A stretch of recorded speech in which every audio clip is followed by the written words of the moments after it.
Bonjour et merci de nous rejoindre ce matin malgré les embouteillages, la pluie et les intempéries de la vie. Nous allons participer à une table ronde qui pour moi est très très très importante parce que nous avions décidé que dans ce colloque, il faudrait pouvoir créer un espace pour que toutes les voix puissent pouvoir s'exprimer d'une façon ou d'une autre. Et pour ceux qui sont arrivés depuis le début du colloque et qui ont pu participer à toutes les sessions et les divers panels que nous avons eus, vous avez pu déjà remarquer la richesse du dialogue qui s'est mis en place. Donc aujourd'hui, en parlant de richesse aussi, nous avons toutes les deux voulu nous habiller en noir pour apporter notre soutien à différentes causes. Alors, du coup, voilà, on est en noir déjà parce qu'on est mobilisé au sein de l'enseignement supérieur français depuis le 5 décembre contre le projet de loi LPPR, le projet de loi de programmation pour la recherche. C'est ça, je crois. Pluriannuelle, loi de programmation pluriannuelle pour la recherche.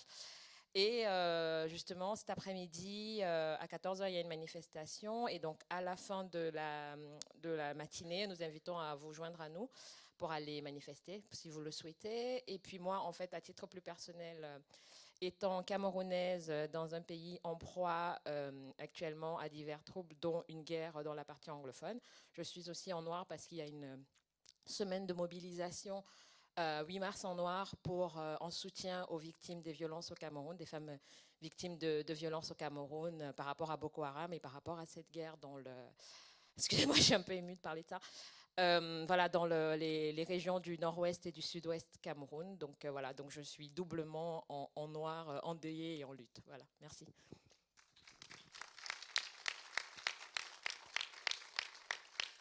Alors, avant de commencer avec les questions, je voudrais tout d'abord remercier nos invités ce matin de nous avoir rejointes. Je sais elles sont toutes occupées. Donc, nous apprécions vraiment, il faut que je reste en face du micro, que nous apprécions vraiment votre volonté de partager votre temps, mais aussi votre savoir et vos connaissances avec nous ce matin. Donc, nous aurons 3 questions à tiroir, vraiment longues, et chacune va choisir dans ce tiroir ce qui l'intéressera. Et je vais commencer par dire que je ne présenterai pas les participantes. Ce que j'aimerais faire, au contraire, c'est qu'elles se présentent et se définissent elles-mêmes. Dans beaucoup de nos discussions, nous avons parlé d'un certain problème, la façon dont nous serons définis par l'autre. Et je me suis dit, on va commencer simplement. J'ai commencé simplement par demander à chacune de se présenter en expliquant pour elles ce que représente l'engagement dans leur vie, dans leur parcours, que ce soit dans la vie sociale, politique, intellectuelle, et comment cette notion d'engagement a nourri leurs convictions profondes, tout simplement. Donc, Je ne sais pas pourquoi c'est moi qui commence. Oui, alors qu'est-ce que j'entends par engagement Alors oui, pardon, excusez-moi. Oui, donc je suis Rose Dengue, je suis ATR à l'Université de Rouen, attachée temporaire de recherche à l'Université de Rouen. J'ai soutenu il y a 1 an et demi une thèse sur la participation politique des femmes au Cameroun entre 1945 et les années 2000. Voilà pour ce qui est de la présentation, je pense qu'il n'y a pas plus à dire. Et donc sur la question de l'engagement, qu'est-ce que c'est alors, je pense que c'est déjà quelque chose de multiforme, mais on va dire que mon engagement en tant que chercheuse, parce que je me définis comme chercheuse engagée, enfin, arrivé à ce point-là, ça m'est un peu tombé dessus du fait de ce que j'ai subi par les institutions. Et c'est mettre sa recherche au service des premiers et des premières concernées. Et c'est arriver à interroger la société dans tous ces paradoxes et mettre à jour en fait tous les mécanismes voilà, de domination, d'oppression, mais aussi rendre visibles les espaces de lutte, l'agentivité, la capacité d'agir des personnes justement qu'on croit souvent très dominées, mais qui bénéficient quand même d'espace et qu'on ne rend pas assez visibles. Et moi, mon prisme, c'est souvent des questions de genre avec la focale très particulière sur les femmes. Voilà.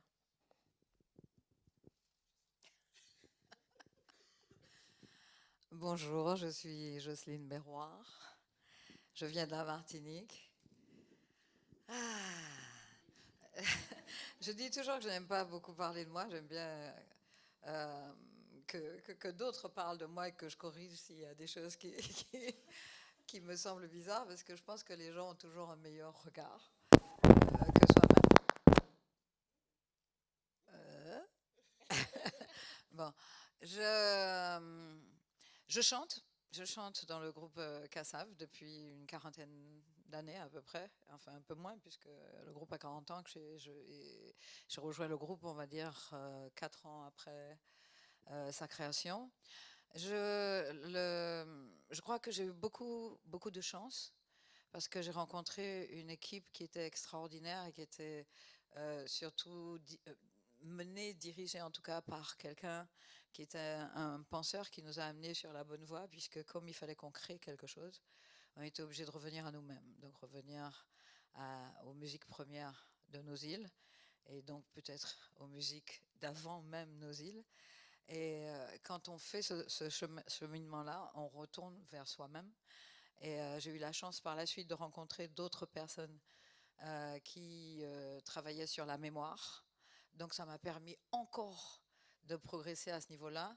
Et j'ai l'impression aujourd'hui, enfin j'ai pas l'impression, j'ai la certitude, aujourd'hui quand je me présente quelque part, de n'avoir pas de problème à dire voilà qui je suis.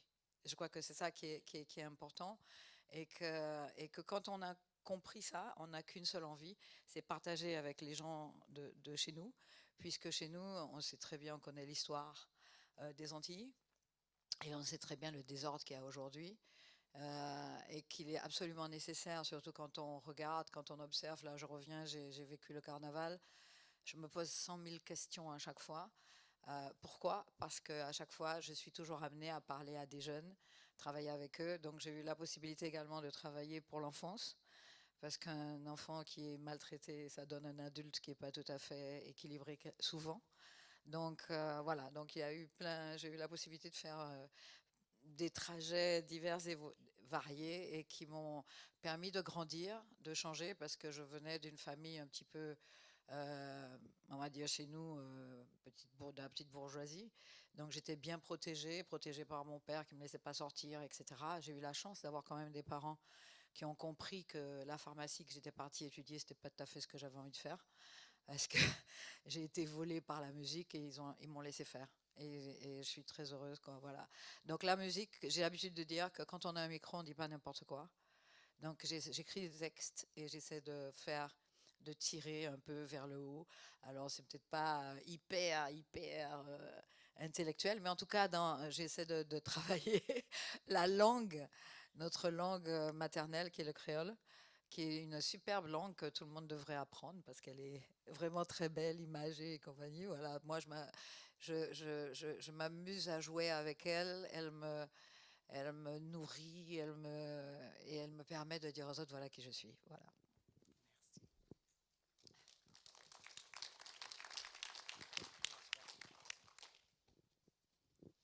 Bonjour tout le monde. Je tenais à remercier toutes les organisatrices de l'événement pour m'avoir invité, et puis voilà, dans des conditions qui sont assez complexes, donc aussi c'est à saluer, quoi. Donc je suis Bintou Dembélé. Je suis la fille de Demba Dembélé et de Salimata Dembélé, Soninké du Sénégal. Je suis née en région parisienne, en banlieue, et je me dis d'origine hip-hop.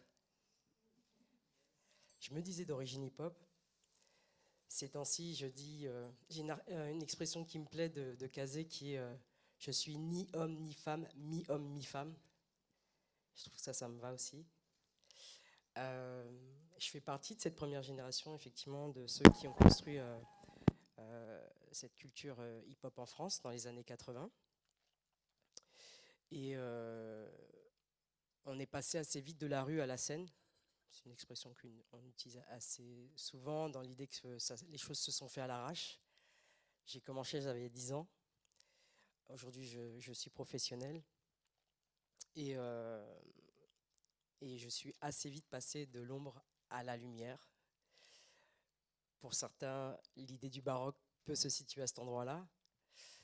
J'ai récemment effectivement chorégraphié un opéra-ballet qui s'appelle Les Indes galantes, qui a été présenté à l'occasion des 350 ans de l'Opéra de Paris et les 30 ans de Bastille, où j'ai ramené une vingtaine, trentaine de danseurs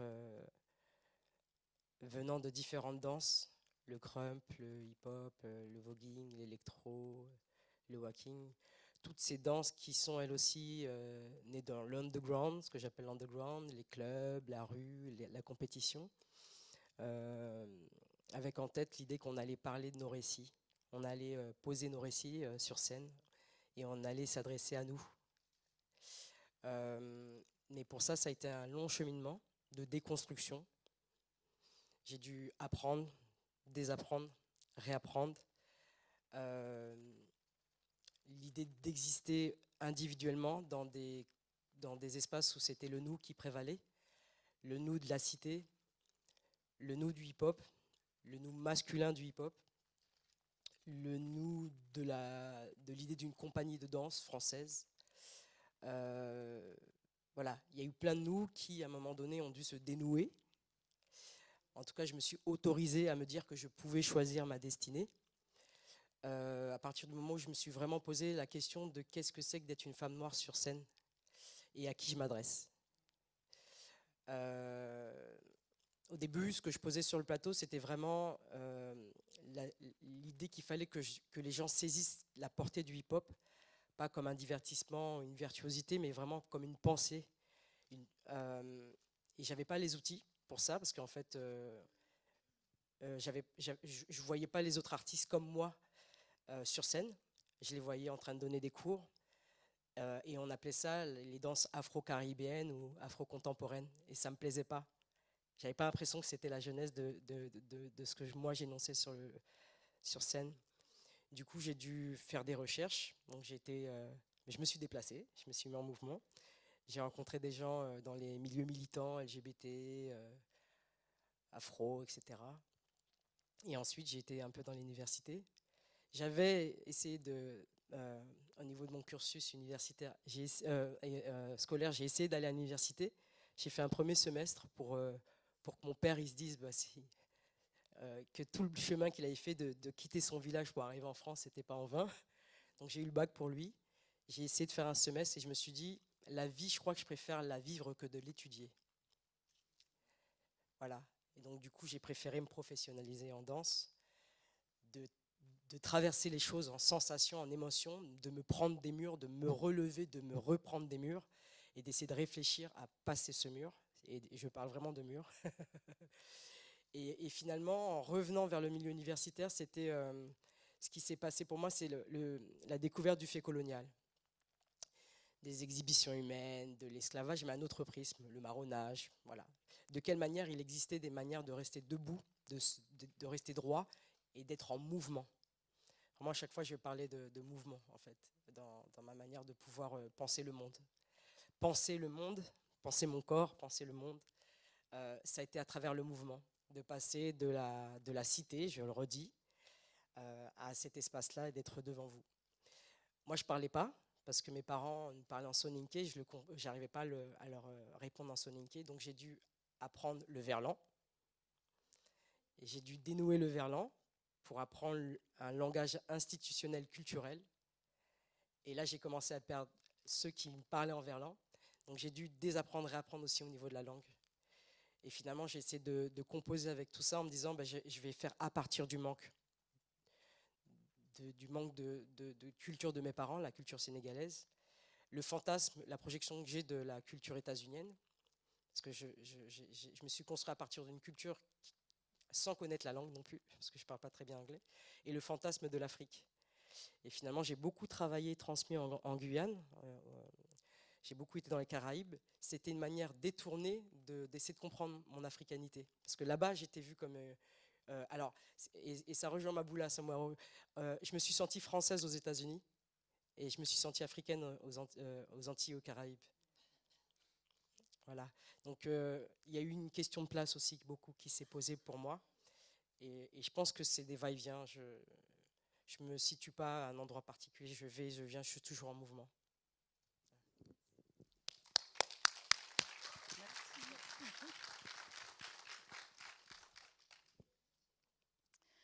Donc voilà, je me présente, je m'appelle Joëlle Capompolé.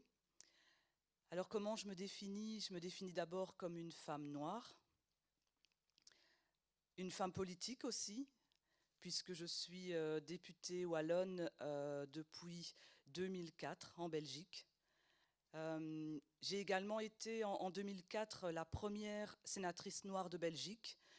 Au départ, ce n'est pas quelque chose que je disais souvent en fait, mais je me suis rendu compte en écoutant aussi Madame Hulot hier que c'était important de pouvoir dire les choses à ce niveau-là et de sortir de l'invisibilité qu'on pouvait ressentir ou vivre en tant que femme noire de manière générale. Et puis, je suis aussi congolaise par ma mère, rwandaise par mon père. Et ce lien finalement avec l'Afrique, et ça m'intéresse vraiment ce que Bintou vient d'expliquer, au départ je ne le vivais pas de façon très tangible. Je suis arrivée en Belgique à l'âge de 2 ans, moi j'ai toujours vécu en Belgique, j'ai toujours vécu avec plein d'amis belges, je n'étais pas dans la communauté africaine, ni congolaise, ni rwandaise, parce qu'en plus je ne vivais pas avec mon papa, mais c'est clair qu'au fur et à mesure de mon parcours de vie, j'ai vraiment eu en plus l'envie de travailler sur ces questions-là. Donc quand on parle de l'engagement, mon engagement politique, de plus en plus a été lié à un engagement de lutte contre toutes les formes de discrimination, en fait. Et sans doute que le fait d'être une femme noire pose cet aspect-là, mais très très vite, évidemment, j'ai envie de travailler sur la question en dehors de la race, mais de la classe sociale, donc de voir aussi par rapport à toutes ces questions de pauvreté, de lutte par rapport à ces aspects-là, puisqu'en plus je viens aussi d'une cité, une cité d'habitation sociale. Et de plus en plus, cela m'amène forcément à aussi prendre la dimension du genre, enfin bref, de lutte vraiment contre toutes les formes de discrimination. Je me suis rendu compte au fur et à mesure de l'évolution de mon travail politique et parlementaire que c'était une forme de ligne directrice. Alors, je voudrais aussi dire par rapport à la question de l'engagement, puisque à un moment donné, on évoquait différents types d'engagement, engagement politique, mais aussi engagement artistique.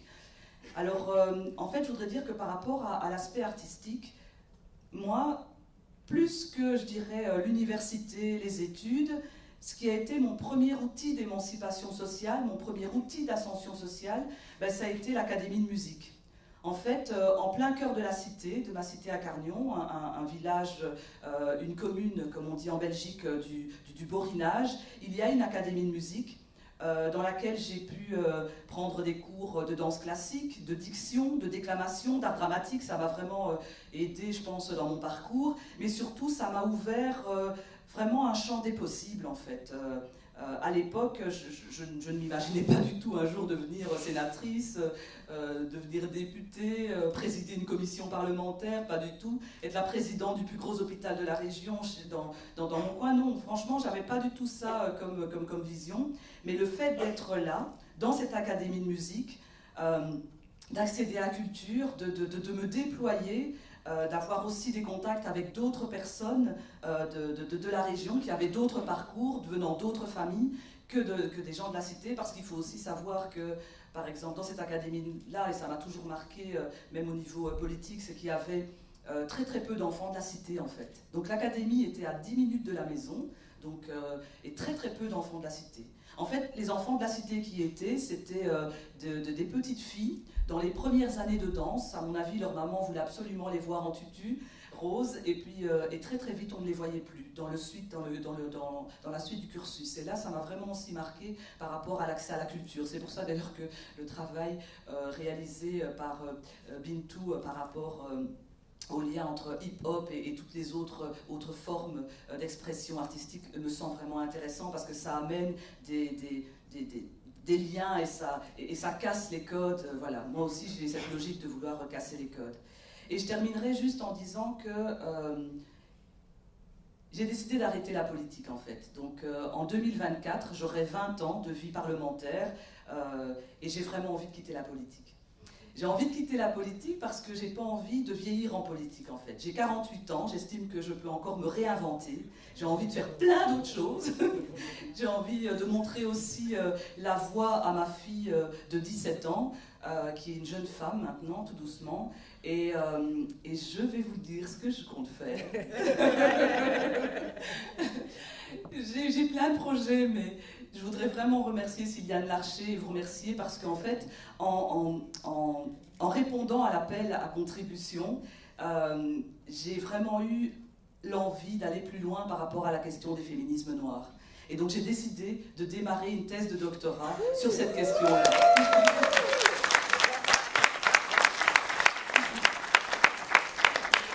Et j'ai encore été confortée parce que j'ai entendu hier, parce que franchement, il n'y a pas assez de place finalement pour ce type de sujet. Et je pense vraiment qu'en Belgique aussi, on a du travail à réaliser. Et alors, parce que j'aime bien faire les choses aussi différemment, j'ai un autre projet qui peut sembler un peu fou pour une femme politique, mais finalement, pourquoi pas se lancer dans ça. C'est d'utiliser tout mon vécu, toutes les anecdotes que j'ai pu avoir en tant que femme politique noire pour faire un one-woman show.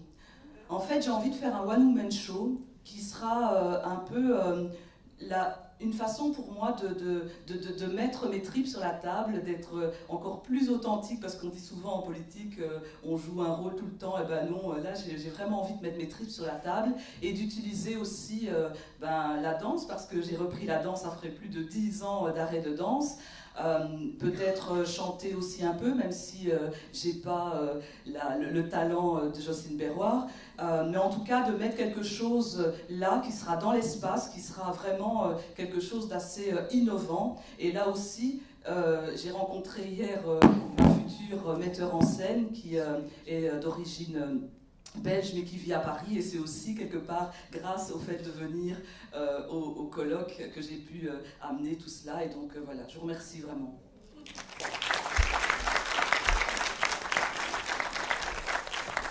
Donc nous n'avons plus qu'un micro, donc je vais continuer. Je pense que c'est juste un peu changer les piles. Donc ce que j'ai déjà apprécié dans les discussions, c'est de voir comment, en fin de compte, la vie, ce n'est pas qu'un élément plat. C'est de voir comment toutes, à un moment ou à un autre, on doit se réinventer. J'avais un professeur à l'Université de Virginie qui était coréenne et qui nous expliquait que pour elle, chaque jour qu'on se lève, on doit se réinventer. C'est-à-dire que quand on va se coucher, simplement, on finit sa vie de la journée, le lendemain, on va se réinventer. Ce qui nous laisse la possibilité de penser qu'il y a toujours une possibilité de changement. Et dans toutes vos conversations, c'est cette notion de changement qui, pour moi, m'est restée à l'esprit. Et en fin de compte, on va commencer avec les deuxièmes questions. Et comme je dis, ce sont des questions à tiroir. Donc, vous y puisez ce qui vous intéresse. Donc, on va parler, et je sais que, bon, Jocelyne va peut-être me dire, non, on ne va pas continuer de parler de la construction de soi, ou peut-être de l'autre, ou la façon dont les autres vous perçoivent. Et la façon aussi dont vous êtes construite, déconstruite, peut-être, les obstacles que vous avez surmontés, et Bintou a déjà un petit peu commencé à en parler, mais je veux penser à l'aspect positif. Quelles sont les stratégies ? Nous avons des femmes de différents milieux, de différents, je ne vais pas dire d'âges différents, mais je dirais de moments différents de la vie, dans la progression de cette vie qui nous appartient et qu'on essaie parfois de se ramener. Quelles sont les stratégies que vous avez développées dans votre vision, dans votre rôle, et comment vos convictions et votre engagement ont pu vous aider, mais parfois aussi vous stopper dans ce que vous voulez faire. Et comment tout cela, pour moi, est aussi lié à la production de savoir. Donc, stratégie, savoir, pour se construire, se reconstruire. et aussi savoir d'aller de l'avant. Je pense à certaines de vos chansons, justement, où il y a toujours ce désir de continuer d'aller de l'avant. Je vais essayer d'être brève. Sur comment on se construit, comment on se déconstruit, donc je vais essayer de continuer à tirer le fil que j'ai commencé à dérouler tout à l'heure. Je vous disais, moi, l'engagement, en tout cas l'affirmation de l'engagement m'est un peu tombée dessus par rapport à ce que j'ai vu dans la nation. C'est-à-dire que moi, quand je suis arrivée en France à l'âge de 15 ans, je suis plutôt une fille de la moyenne bourgeoisie camerounaise, donc je me voyais comme camerounaise, enfin relativement protégée. Je me retrouve tout à fait dans ce genre de schéma. Et puis il se trouve qu'il y a 10 ans, lorsque je faisais un mémoire sur articulation, racisme et sexisme en France, je travaillais avec des enquêtés qui étaient des femmes racisées et qui étaient assez étonnées de mon culot de vouloir travailler sur ce sujet. Et elles n'arrêtaient pas de me dire, mais pardonnez-moi l'expression, elles m'ont dit, littéralement, tu vas te faire défoncer, c'est pas possible. Et moi je leur disais, mais non, mon engagement s'arrêtait à écrire sur ces sujets-là. Et donc je leur ai dit, mais non, c'est pas possible, c'est l'université, ce qui compte, c'est comment je vais analyser, etc. Donc si c'est pas bon, bah évidemment, mais si j'analyse bien, ça va bien se passer. Et donc elles n'ont pas arrêté, bon, j'ai fini de produire mon mémoire, je le défends, et en fait ma soutenance de thèse a été un véritable procès contre ma personne, et comme elle m'avait expliqué en gros ce qui poserait problème, et que moi, à l'époque j'étais un peu dans, je sais pas dans le déni, mais je pense que j'avais pas... Il y a plein de choses du racisme même ordinaire que je ne ressentais pas, et après j'ai réévalué ma trajectoire depuis. Elles m'ont dit, mais tu comprends pas, t'es noire, tu travailles sur ça, ça va poser problème à un moment donné. Et en fait, je me suis rendu compte, je vais pas vous raconter le détail, mais en gros, ce que j'ai compris de ce moment qui était douloureux, même pour ma famille qui était là, et qui m'a dit, au moment des délibérations, mais qu'est-ce qui se passe? Est-ce que c'est normal? Et moi, j'étais presque en pleurs. J'ai compris qu'en fait, ce qui avait dérangé, c'était que j'avais pris le parti, à l'époque justement, elle convoquait le black feminism, le postcolonialisme, etc. Et donc moi, j'avais pris le parti d'expliciter leur rapport à la France, leur rapport... tout. Et en fait, ça m'a été reproché comme un parti pris. Et j'ai compris que ce qui avait dérangé, parce que pour d'autres raisons, en fait, quelqu'un l'avait dit clairement, c'était que j'étais venue bousculer le féminisme blanc. Et je pense que ce qui dérangeait, c'était que j'étais une femme noire qui bousculait le féminisme blanc. Et donc, en fait, là, à partir de ce moment-là, j'ai compris en fait que je ne pouvais plus juste me cacher derrière un engagement en mode je vais écrire sur ces sujets-là, ça suffit. J'ai compris que mon corps dérangeait quelque part. Ma présence à l'université voulait dire quelque chose, et si je voulais continuer à travailler sur des sujets qui me semblaient importants pour moi, il allait falloir que je me positionne clairement. D'autant plus qu'à côté de ça, étant étrangère, j'ai eu droit à toutes les vexations de la préfecture. Je pense que s'il y a des étrangers ici, ils savent ce que c'est que d'aller renouveler ces titres de séjour à la préfecture. Et donc, en fait, tout ça s'est mis bout à bout. Et donc, ce qui s'est passé, c'est que je me suis un peu plus rapprochée justement du milieu militant. J'ai un peu plus discuté avec les militantes et les militants. Et du coup, je vais un peu me outer. Du coup, j'ai réfléchi depuis hier, mais bon, tant qu'à faire. Du coup, en 2017, j'avais contribué à cofonder un collectif afroféministe à Lyon, dans l'idée qu'en tant qu'universitaire, ça m'aurait permis aussi de diffuser ce savoir-là et d'avoir aussi un espace avec d'autres femmes noires avec qui on pouvait discuter, qui avaient d'autres trajectoires comme moi. Parce que ce qu'il faut savoir, c'est que avoir une trajectoire d'enfant africaine, en général mais camerounaise en particulier, qui a grandi et puis qui a migré, c'est pas exactement, et je m'en suis rendu compte, la même trajectoire qu'une femme noire qui est née ici et qui a par exemple grandi dans les cités. Comme je dis souvent, moi la question des cités, je peux en parler en tant que sociopolitiste, mais je ne sais pas ce que c'est que de vivre dans les cités, parce que j'y ai pas vécu, et donc quand on me renvoie à ça, il y a ce truc de comment on se voit et puis comment on vous voit, et donc qu'est-ce qu'on fait avec ça. Donc moi, ce que j'ai décidé d'en faire, c'est deux choses. C'est-à-dire que pendant un moment, j'ai milité, je ne le fais plus aujourd'hui, mais j'ai milité pendant un petit moment pour essayer d'apporter mon savoir, et puis surtout, je continue à avoir une pratique engagée dans ma recherche, mais même dans la pédagogie que j'ai, vu que j'enseigne à l'université, j'ai une pratique, j'essaye, d'ailleurs j'ai lu Apprendre à transgresser de Bell Hooks là récemment, et ça m'a beaucoup conforté dans plein de choses que j'avais commencé à mettre en place. Donc c'est d'être engagé tous les jours justement, et de réfléchir à ma pratique pédagogique, à mon rapport avec mes étudiants et mes étudiantes dans l'ensemble, et puis notamment les étudiants et étudiants racisés aussi, parce que je suis tout à fait consciente des difficultés qui peuvent être les leurs, et voilà, c'est un peu ça.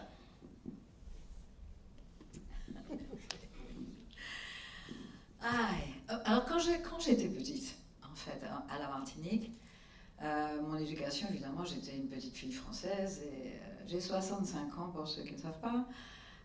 Et que quand De Gaulle était venu à Martinique, je me rappelle que j'avais mon petit drapeau bleu, blanc, rouge, comme ça, comme tout le monde, en file et compagnie. On était français, on était content d'être français, etc.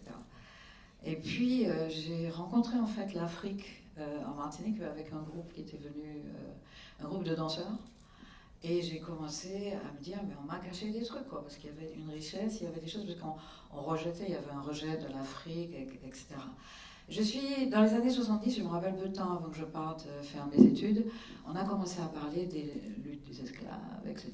On parlait un peu moins de Victor Schœlcher qui avait donné la liberté à tous les esclaves de chez nous. On commençait à parler, enfin, il y avait des recherches qui commençaient à se faire et le discours commençait à changer. Mais bon, pour mes parents, il fallait surtout pas faire de vagues, il fallait apprendre, il fallait réussir, il fallait être bien vu. J'ai appris le piano classique pour pouvoir briller dans les jardins, enfin quand on m'invite chez les gens, etc. etc. Mais bon, j'ai vite laissé tomber. Je faisais la natation aussi, du sport. Donc j'ai appris à perdre, à gagner, etc. Je suis venue faire des études et j'étais mais vraiment cool, quoi. Voilà, je faisais des études, il fallait que je réussisse. Finalement, ça ne me plaisait pas, je suis arrivée à Paris. Mes parents m'avaient envoyée à Caen avant parce que c'était beaucoup plus tranquille que Paris. Ils avaient peur que quoi que ce soit ne m'arrive à Paris. Et à Paris, évidemment, je suis tombée dans la gueule du loup, j'ai rencontré des musiciens, etc. J'ai eu la chance, en fait, de rencontrer très vite, déjà à l'université, des gens de tous les pays du monde. J'ai fréquenté tout le monde parce que je trouvais... mes parents, en fait, m'avaient donné le goût du voyage. Quand on était petits, on allait souvent dans les îles ou une fois en France.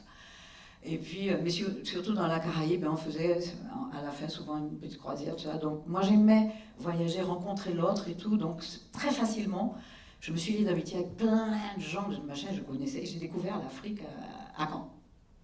Voilà. Et donc je chantais les chansons africaines, etc., avec des copains qui jouaient de la guitare et tout. Et je suis arrivée à Paris, pareil, je rencontre des tas de gens, je travaille avec des gens qui viennent de pays différents, etc. Et je suis toujours passionnée pour ça. Et puis un jour, je rencontre quelqu'un qui me dit, tu sais, un jour, on va te demander qui tu es. Et là, stop. Effectivement, qui je suis. Donc, réflexion et tout. Et je rencontre donc Bon, avant, il y a un tas de choses qui se passent avant. Mais en tout cas, quand j'ai commencé à travailler réellement sur la mémoire, après l'expérience Kassav, parce que quand j'étais avec Kassav, je suis tombée aussi dans une bande de garçons, enfin c'était quasiment que des garçons, où je n'ai pas eu tellement à m'imposer. En fait, j'ai participé. C'est-à-dire qu'il y avait quelque chose qui se faisait, on devait créer un style musical, il fallait innover, il était hors de question que je sois à côté. Pourquoi ? Parce que je ne voulais pas qu'on me donne les restes. Je ne veux pas qu'on me dise « Ah ben tiens, il faut une chanson pour Jocelyne, tiens, en voilà une. » Non, je voulais dire aussi ce que je voulais faire. Donc, ils ont vu très vite que j'avais ce qu'ils recherchaient, en fait, chez tous les gens qui étaient dans le groupe, c'est-à-dire envie d'innover, envie de dire des choses, envie de faire des choses, de construire avec eux, etc. Et très vite, comme j'étais assez à l'aise pour les interviews, je me suis retrouvée à faire les interviews avec Jacob Desvarieux. On est les deux délégués en général pour parler du groupe, etc. Et comme j'ai cette manie de ranger les choses, je suis devenue aussi l'archiviste, voilà. De Kassav. Tous les sites et tous les trucs internet, ça passe par moi, etc. Bref, donc c'était le côté un peu féminin.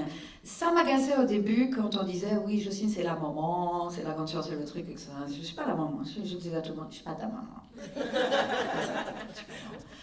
Et donc, quand j'ai commencé à travailler sur la mémoire, ça m'a permis de réellement voir qui j'étais. Pourquoi? Parce que j'ai toujours cru que dans nos familles, il n'y avait pas de problème, parce que bon, tout était présenté, lisse, etc. Et plus on fouille, plus on voit qu'en fait, en dessous, il y a un tas de douleurs, un tas de choses comme ça, et que ces choses-là, il faut qu'on s'en défasse si on veut véritablement se mettre debout et avancer. Mais il faut connaître l'histoire, savoir comment faire, comment déconstruire pour se reconstruire. Et en fait, quand j'ai commencé à écrire mes textes, il y avait, comme Kassav avait comme idée de changer la donne, parce que beaucoup, en dehors de Malavoie et de 2 ou 3 personnes, la plupart des chansons populaires, c'était des chansons, ça se passait sous la ceinture, quoi. C'était des choses un petit peu triviales, un peu... et puis qui ne respectaient pas beaucoup la femme. Donc, j'avais pas envie non plus, moi, d'être de l'autre côté, le côté féminin qui pleure, mon ami, mais il fallait pas non plus rentrer en guerre contre l'homme. Parce que pour moi, l'essentiel, c'était réussir à être avec eux et combattre avec eux. Et avec Kassav, ça a été un peu ça. Ça a été mon combat avec les hommes à côté. Bon, je les ai pas trop changés, ils sont restés un petit peu machos, mais bon. Malgré tout, ils m'écoutent, ils entendent. Et ils ont été aussi surpris. Georges a dit dans une de ses interviews que je leur avais appris à dire moi aimer. Je ne sais pas si Georges ou Jean-Philippe qui a dit ça. Et moi aimer, ça veut dire je t'aime, c'est-à-dire apprendre à parler à l'autre sans je veux dire, sans avoir honte. Voilà. Et en fait, je les ai un peu adoucis parce que les hommes de chez nous sont ils veulent pas montrer que, etc. Et en fait, avec mes textes, je voulais dire à la femme, mais tu peux te lever, tu peux dire ce que tu veux, mais respecte-toi et respecte-les. Voilà. Donc c'était un peu ça, ma démarche au départ. Avec le travail sur la mémoire, c'était quelque chose de beaucoup plus profond parce qu'en fait, je constatais qu'il fallait que je me défasse d'un tas de choses. L'éducation que j'avais reçue, qui me demandait justement d'être là, de prouver toujours que je dois faire des trucs, eh bien ça, je l'enlevais. C'est-à-dire que je n'ai pas à prouver. Je suis, et c'est à moi de grandir, parce que en fait, c'est tellement mieux de grandir chaque jour. C'est tellement mieux, comme on disait, de se reconstruire chaque matin. Et c'est ce que ça m'a apporté. Ça m'a apporté cette sensation d'exister dans un monde, alors que je traversais en fait la France. Quand je suis arrivée ici, je fais toujours des bons comme ça, quand je suis arrivée en France la première fois en 72, enfin, pour faire mes études, j'ai entendu quelqu'un dire « Ah, il y a 30 ans que je suis ici !» Et moi j'ai dit « Jamais j'en resterai 30 ans !» La France, pour moi, c'était un passage obligé. Parce qu'en fait, les études que je voulais faire, on ne pouvait pas les faire en Martinique. Donc j'étais obligée de venir ici. Beaucoup d'enfants sont obligés de quitter le pays pour venir là. Et en fait, je traversais et je faisais pas de vagues, quoi. C'est-à-dire que c'était... je me sentais plus française. J'étais devenue martiniquaise et c'était... Et j'avais pas envie de perdre du temps en France. Mais Kassav m'a obligée à rester en France. Donc j'ai été obligée de traverser des choses et quand on a fait certaines télévisions, j'ai vécu des choses dans des émissions où on me demandait de jouer des rôles ou des trucs qui m'énervaient, ça m'est arrivé de gueuler dans les couloirs de Sony Music parce que je considérais qu'on ne me respectait pas suffisamment. Donc au fur et à mesure, je me redressais et j'avançais. Et en l'an 2000, en fait, 28 ans après, j'ai décidé de rentrer chez moi parce que c'était bon. J'étais de passage en France et je n'avais pas l'intention de rester en France. Chez moi, c'était en Martinique.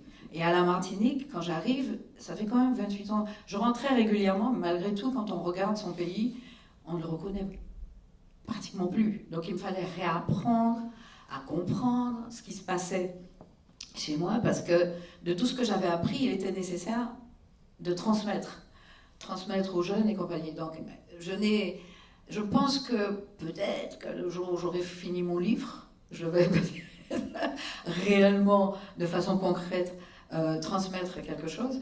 Mais je parle beaucoup avec les artistes, plus souvent avec les hommes qu'avec les filles, parce que beaucoup de femmes, je ne sais pas pourquoi, de loin, elles me disent « Ouais, j'aurais aimé te parler, etc. » Et puis, ça n'aboutit jamais. Alors qu'avec les garçons, c'est beaucoup plus facile.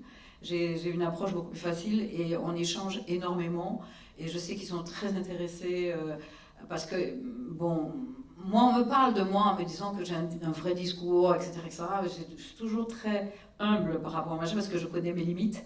Et donc, je sais qu'il y a tellement de gens qui ont écrit des choses et qui ont fait des choses et qui, moi, me nourrissent en permanence que j'ai du mal à me considérer à leur niveau ou quoi que ce soit. Donc, tout ce que j'essaie de faire, j'essaie d'être honnête. J'essaie d'être vrai. J'essaie de dire des choses, non pas pour monter les gens les uns contre les autres, mais qui respectent l'autre et qui nous respectent, en tout cas. Mais je ne sais pas comment... je suis extrêmement... Voilà, c'est un peu ça. Donc mon combat, c'est beaucoup plus... je sais que quand je suis sur scène, il y a des gens qui me voient, des enfants qui me voient. Donc, quelque part, je sais que je deviens un exemple. Donc, cet exemple-là, il doit pouvoir être une main qui tire vers le haut. Tu as le droit de faire ce que tu veux. Il y a des enfants qui ont fait de la musique. Parce que par rapport au vécu, chacun a son parcours. Moi, je sais que je me bats pour les musiques de chez nous, mais aussi pour la musique en général. Je veux dire, la musique est là pour pouvoir nous nourrir, nous faire retrouver un peu d'énergie, exprimer également nos peines, nos joies, nos émotions, etc. Mais elle est là aussi pour rassembler les gens. Et je trouve que dans ce monde-là, on divise beaucoup, il y a beaucoup de petits tiroirs et compagnie. Donc j'essaye au fur et à mesure de me battre avec les autres, non pas pour quémander une place, pour la prendre. Et Kassav, en fait, a pris sa place. Quand on est allé voir les gens au début, si je suis trop long, il faut me dire, quand on est allé voir les majors au début, on nous a dit c'est trop roots. On dit le monde est vaste, on est parti ailleurs. Et quand on est parti ailleurs, ils ont entendu parler de nous, ils sont revenus nous chercher. À ce moment, on était suffisamment fort pour leur dire vous n'allez pas nous dire comment faire notre musique. Donc on a pu continuer. Malheureusement, bon, les enfants sont éduqués par le net, beaucoup vivent ici, beaucoup rêvent des grandes métropoles, etc. Et ils se laissent piéger. Donc souvent, ils partent complètement ailleurs. Mais je sais que quand on est sincère, ça s'entend, ça se sent en face. Et je crois que c'est ce que Kassav m'a appris. Et j'ai grandi avec Kassav, j'ai grandi aussi dans le milieu où on faisait ce travail, c'était le CM98, on faisait le travail sur la mémoire. Et toutes ces choses-là m'ont réellement construite et me permettent aujourd'hui de parler plus facilement à des jeunes qu'à une assemblée, en tout cas. Alors, avant de continuer avec Bintou, je voudrais dire la bienvenue à Fania Noël. Donc, ce qu'on va faire, nous allons avoir Bintou et Joël qui vont répondre à la question. Et puis après, je vais vous poser les 2 questions que j'ai déjà posées. Vous pouvez rejoindre notre conversation. Merci encore d'être là.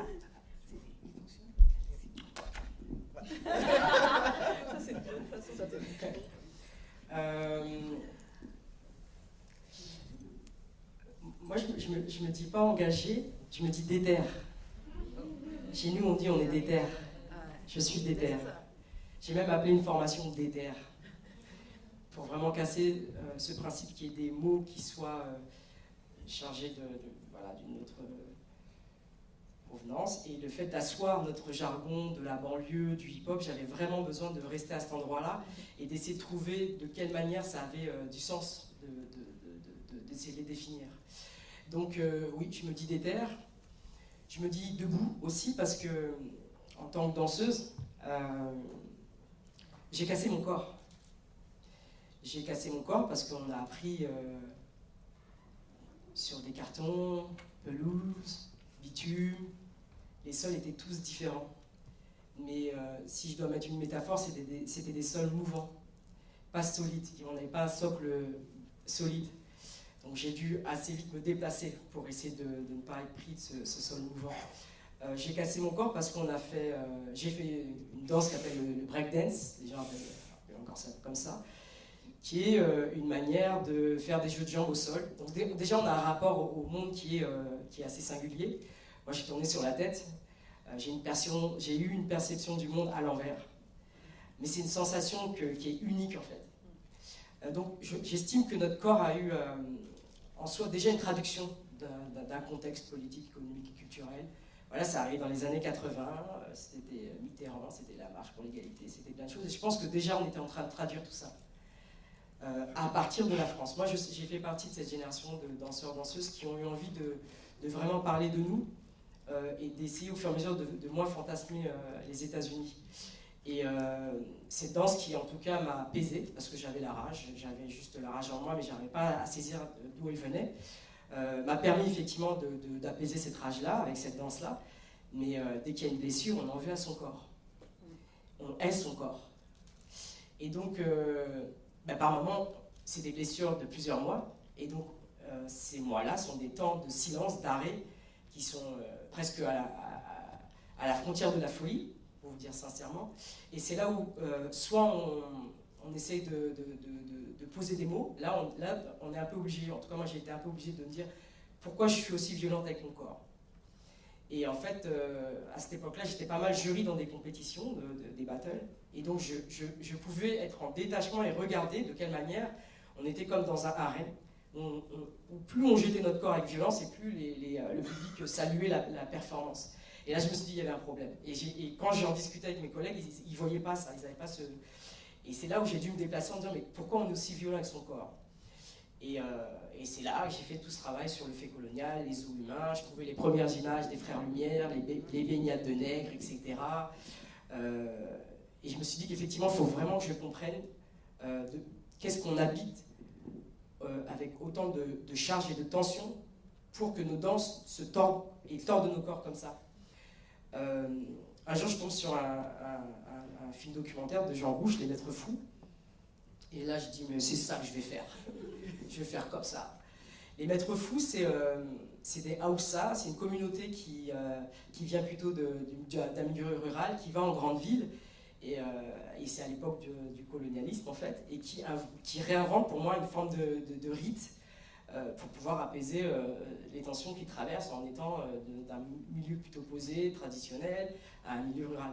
Et je me suis dit que j'allais faire pareil, réinventer une forme de rite qui allait prendre en compte que le rap, c'était une manière de chanter le peuple, la voix du peuple, que j'allais pas prendre un percussionniste, mais j'allais avoir un guitariste pour pouvoir faire un dispositif sonore pour pouvoir nous mettre dans des états de corps, etc. J'allais faire tout un dispositif autour du cercle en me disant, ça va être un Lewis.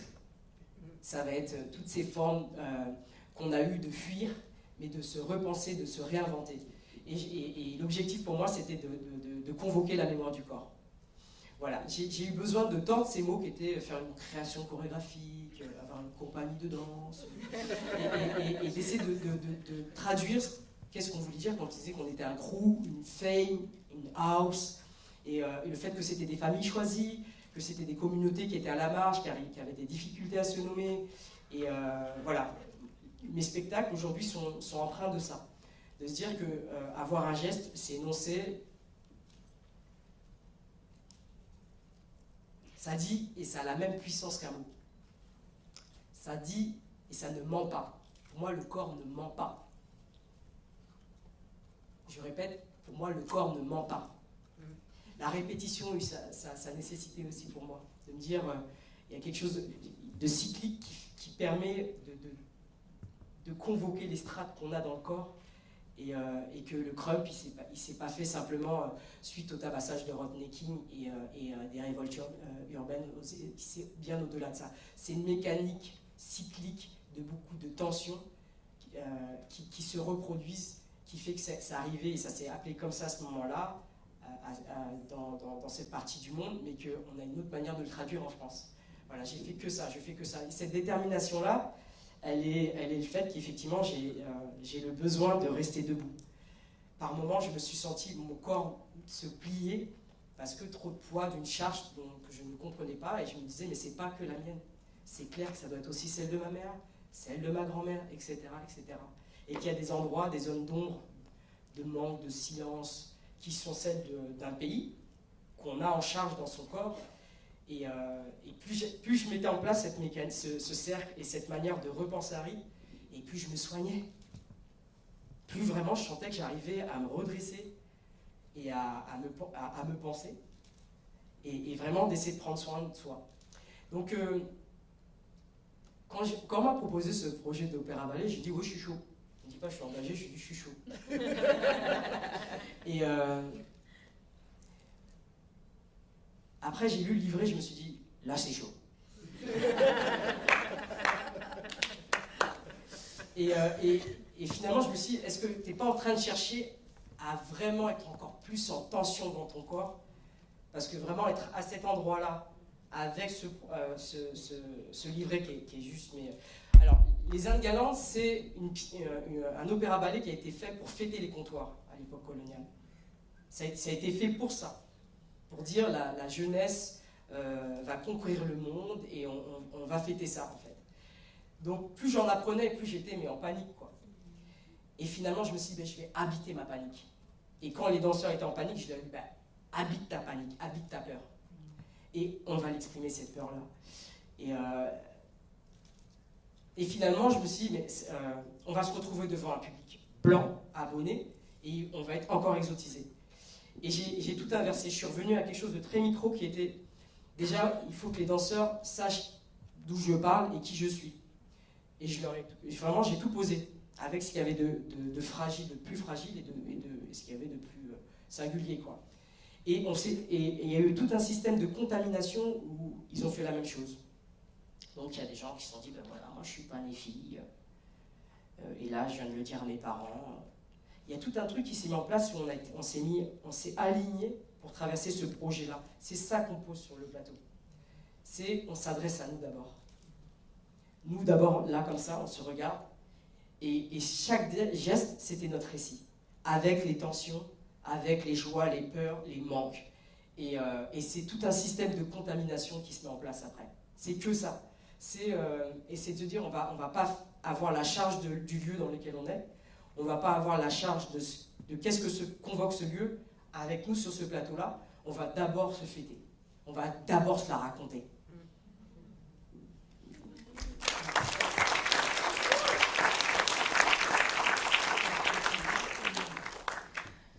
Il faut savoir qu'il y a quelques semaines, j'ai été manger avec un ancien secrétaire politique.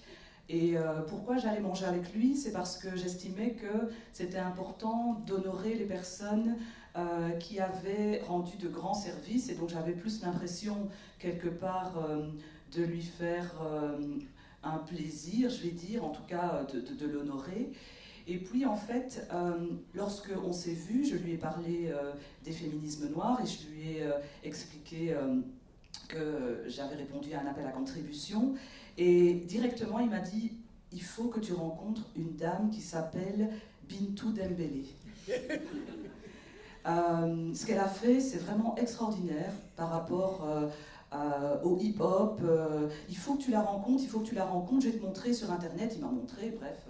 J'ai des frissons à vous le dire parce qu'en fait, quelques temps plus tard, j'ai reçu le programme et j'ai appris que je faisais partie du panel, dans ce panel avec Bintou. Donc franchement, ce qui est dit là, ça me donne des frissons. Et d'ailleurs, tu évoquais le corps et le fait que le corps ne ment pas, mais depuis le début de notre discussion, j'ai des frissons à certains moments quand l'une ou l'autre parle. Donc j'ai vraiment en effet la conviction que le corps dit la vérité. Alors au niveau des stratégies, quelles sont les stratégies que j'ai mises en place pour traverser la vie?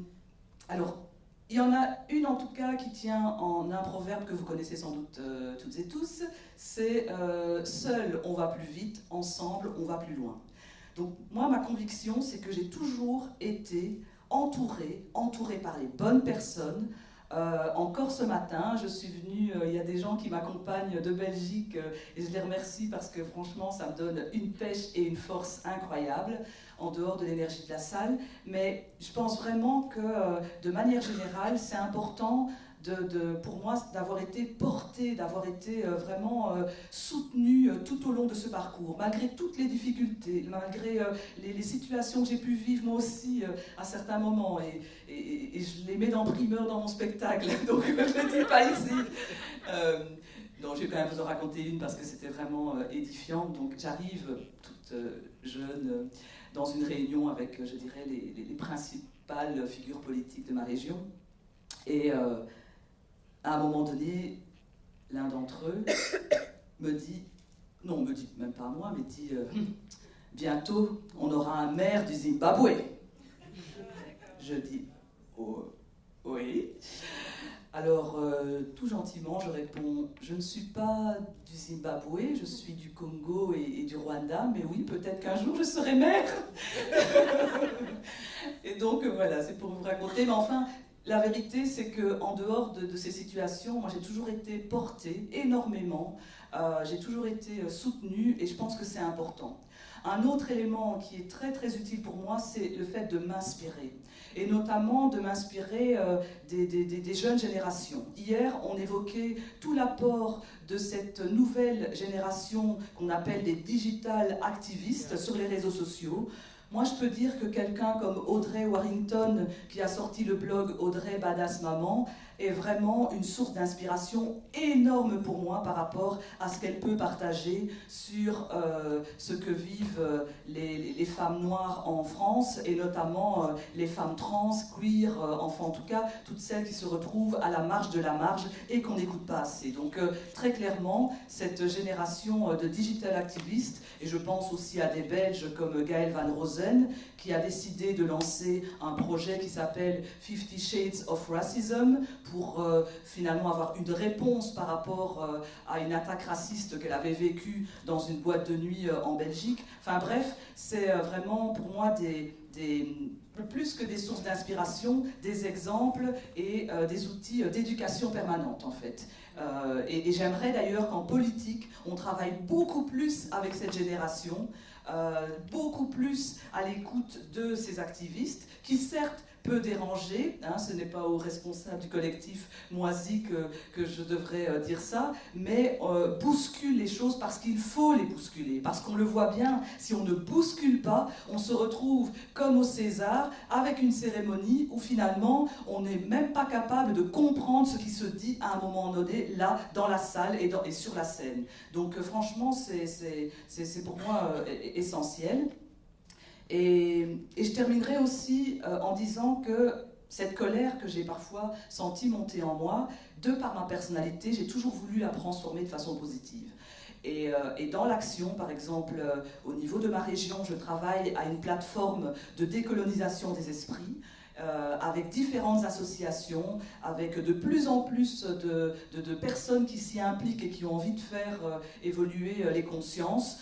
On organise des conférences, des visites décoloniales. On travaille vraiment là-dessus en essayant de fédérer un maximum de personnes pour qu'il y ait voilà, cette logique où finalement on est plus dans le vivre ensemble et dans le fait d'être ensemble, quoi qu'il arrive. Donc, ce sont mes stratégies. Merci encore de nous avoir rejoints malgré les embouteillages, la pluie, la vie qui essaie de nous empêcher de nous rencontrer, mais nous sommes là. Alors, je vais faire un espèce de raccourci des deux questions, et puis vous pourrez prendre le temps d'y répondre. Donc la première, c'était expliquer que je ne voulais pas présenter les gens, je voulais les laisser se définir, dire qui elles sont, de la façon dont elles veulent formuler cela, et leur demander aussi quelle est pour elles la notion d'engagement, et comment cette notion d'engagement est définie, comment elle est liée à leur parcours, que ce soit la vie sociale, la vie politique ou intellectuelle. Ça, c'était la première question que vous pourrez développer. Et la deuxième question, c'était la notion de production de savoir, mais construite de façon positive, c'est-à-dire à travers les stratégies de la vie. Avec toutes les choses, littéralement, des fois se lever le matin et sortir, c'est toute une préparation, pas seulement le vêtement qui pour moi est toujours très important, parce que c'est une armure, mais c'est aussi cette notion de quelles sont les stratégies qu'on a pu ou dû développer pour se faire, pour se dire, alors qu'on est à chaque fois présenté, représenté et manipulé, et comment nous on essaie de se positionner par rapport au regard de l'autre. Donc je sais que ce sont de longues questions, mais voilà. Allez-y. Merci. Bonjour. Depuis que ça fait 10 jours là que la semaine dernière que je suis revenue ici, et depuis que j'ai mis ce pied sur ce continent, tous les jours il m'arrive un bourbier. Donc je pense que c'est un signe de l'univers, que je repars le vin, et c'est tant mieux. Je m'appelle Fania Noël, je suis militante au collectif afroféministe Moissy. Sur qui je suis, moi je suis une militante afroféministe, je suis noire. Je suis militante afroféministe, pas comme juste une identité comme ça, mais comme un choix politique de la façon dont je vis ma vie en réflexion avec le projet politique que je porte, ce que je pense de l'éthique et la praxis dans mon militantisme, mais aussi dans les choix que je fais dans ma vie. Et après, je suis noire, mais ça c'est facile de dire pour moi, je suis noire parce que je suis haïtienne, donc c'est synonyme. Haïti a fait en sorte qu'être haïtien et noir soit un synonyme et la politiser, la penser conceptuellement dedans. Donc sur l'engagement, moi je ne suis pas quelqu'un d'engagé, moi je suis une militante, je crois au rapport de force, je crois aux antagonismes, je crois à la mobilisation, je suis prête à aller très très loin pour ce que je crois, et je suis prête à prendre tout le temps qu'il faut pour y aller. J'ai même admis l'idée que je ne verrais pas l'aboutissement pour être plus apaisée. Parce qu'après, ça permet de voir au long cours plutôt que de se dire que c'est cette action qui va changer les choses, mais de penser en termes il y a une expression anglaise, massive action, c'est-à-dire que je ne sais pas c'est quoi la dernière action qui va mettre fin au système, mais je connais moi mes 3 prochaines actions. Donc c'est une action, après une action, après une action, et peut-être que je vais mourir sans voir le but de ça, mais être militante, ça apprend quelque chose, même dans les défaites. Ça apprend, on dit, la mobilisation politique. On ne peut pas l'enlever aux gens. C'est ce qu'on voit avec les gens là, qui font les gilets jaunes, qui sont des primo-arrivants dans l'engagement, dans le militantisme. Une fois qu'on a appris à discuter, à problématiser collectivement, à confronter son point de vue, à s'organiser, à dire qu'est-ce qu'on va faire, même organiser une manif, c'est très très difficile après de retourner, on va dire, à la vie civile et dire non, on va s'arrêter. C'est ce qu'on voit dans la mobilisation des femmes de chambre de l'hôtel Peace, c'est-à-dire qu'il y a des pratiques qu'on apprend, même dans la défaite, de combattre. C'est-à-dire qu'on dit souvent, bon, la victoire est dans la lutte, mais à un moment, la victoire, il faut qu'elle soit dans la victoire. et c'est bien, comme dirait Bouba, là, je m'en fous de participer, l'important c'est de gagner. Donc là, maintenant, il faut un peu gagner, ça, c'est mon esprit un peu haïtien, il faut gagner, il faut gagner. Et sur les stratégies, je pense que, après, il y a une stratégie où j'ai pas eu besoin de la penser, parce que je crois en regardant en arrière, je pense que c'est avec l'entretien que j'ai eu avec Siliane pour son livre ou pour sa recherche, ou l'un des deux, c'est que je vois que le fait d'avoir un père qui a plein de défauts, 90% de défauts, mais les 10% de qualité qu'il a, il a ancré en moi et mes frères, et on est beaucoup, on est 6, il a ancré en moi et mes frères la conviction qu'il y avait un honneur et que c'était un honneur d'être haïtien, au vu de l'histoire, qui fait que parmi tout ce que j'ai traversé, en fait, c'est rare les moments où je suis impressed par les gens sont là, ouais, Napoléon, je suis ouais, bon, not impressed. Vraiment non. Les gens ils parlent de Boug, tu fais, est-ce que vraiment, non, not impressed. C'est-à-dire moi je suis haïtienne, de la plus petite unité, c'est-à-dire de l'unité la plus déclassée, la plus inhumanisée, la plus marge de marge. Là, on ne parle pas de personnes en grève, de classe populaire, on parle d'êtres humains qui n'étaient même pas considérés comme des êtres humains, c'est-à-dire l'unité la moins humanisée, qui se met en collectif, qui réfléchit, qui conceptualise l'antagonisme entre la suprématie blanche et les Noirs, qui mène cette guerre en s'appuyant sur des traditions après une cérémonie vaudou en disant on va la mener avec ce qu'on a de plus fort, c'est-à-dire ce qu'on est culturellement, qui la mène et qui pense que la seule façon de maintenir ça, c'est de créer un État-nation, Haïti, le rattacher en disant que les Haïtiens sont noirs et de devenir le premier pays des Suds. C'est-à-dire que Haïti est le premier pays des Suds comme on connaît la division Global Nord sous Global Sud maintenant, c'est le premier État des Suds dans cette division d'extraction de richesses, d'antagonisme de pouvoir entre les Nord et les Sud. Donc, moi je dis que bon, j'ai pas besoin de faire des détours par les Afro-Américains parce que la conceptualisation de la race, on l'avait pensé, on l'a gagné, on a gagné. C'est-à-dire que, comme ils disent en Haïti, nous le mettre calotte là. C'est-à-dire que voilà, nous on a gagné, on a gagné. C'est-à-dire qu'on a remis la claque, ils sont venus, mais on a gagné. Et gagner, ça fait du bien.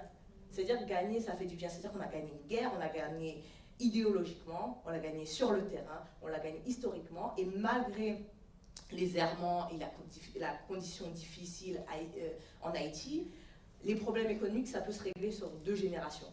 Les problèmes d'identité, d'éthique, de philosophie, de qui on est, ça ne peut pas gérer sur 2 générations, et c'est ce qu'on voit en France, que quand les gens me disent, moi j'ai un vrai problème avec la gauche ici et tous les gens en disant oui, ça ne respecte pas les valeurs de la France, laisse mourir les gens dans la mer, c'est exactement les valeurs de la France. La France est en ligne avec ses valeurs. Moi je ne comprends pas parce qu'au vu de l'histoire de la France, qui est basée sur l'exploitation, l'extraction, la domination, la violence, je ne vois pas ce qu'il y a d'antagonisme à laisser crever des gens dans la mer. Je ne vois pas ce qu'il y a d'antagonisme avec l'histoire de la France, qui a participé à la déportation de millions de personnes, leur colonisation a mis une dette pour la liberté, c'est-à-dire le pays des droits de l'homme. Je ne vois pas ce qu'il y a d'antagonisme. Donc ça, c'est ça pourquoi le travail des gens qui veulent militer dans cet espace-là pour changer l'Europe et la France va être difficile, parce qu'il faut changer toute la mentalité d'un continent basé sur son rapport de domination aux autres. Alors que moi, je sais qu'en Haïti, les problèmes qu'ils ont à régler, c'est pas, on a colonisé personne, on est allé exploiter personne, on a envoyé le pouvoir haïtien a envoyé des armées à aider Simon Bolivar en échange de l'abolition de l'esclavage. Haïti a même envoyé des gens en Libye, c'est-à-dire de là où ils étaient là-bas, ils avaient assez de problèmes, ils ont dit non, on va envoyer des gens jusqu'en Libye. Il y a une avenue en Libye qui s'appelle l'avenue d'Haïti pour après, quelques temps plus tard, qu'il y a de re-esclavage. C'est-à-dire que Haïti est sorti de lui-même. Haïti a envoyé son émissaire Benito Silva être aide de camp de l'empereur Ménélique en Éthiopie. Haïti a participé à la fondation du panafricanisme. C'est-à-dire qu'on est sorti de nous-mêmes pour ce projet politique. Et c'est ça qui est moins difficile à... C'est-à-dire que la corruption, la pauvreté, etc., c'est plus facile à changer que la construction profonde de comment on se pense au monde, et c'est ça qui est difficile dans un contexte européen qui se pense au monde comme ne pouvant qu'être dominant, et ça va être très difficile. Alors moi, ma stratégie, c'est que, à qui je parle? Moi, je ne parle, bon, la France ne m'intéresse pas, la France ne m'intéresse pas, les Blancs ne m'intéressent pas, et ça ne m'intéresse pas. Moi, je pense que les organisations ici, les personnes ici, ce qu'elles doivent faire, c'est... désolée, comme j'habite à Nord, je parle qu'anglais tout le temps, toute la journée, là. Disrupt, c'est-à-dire faire en sorte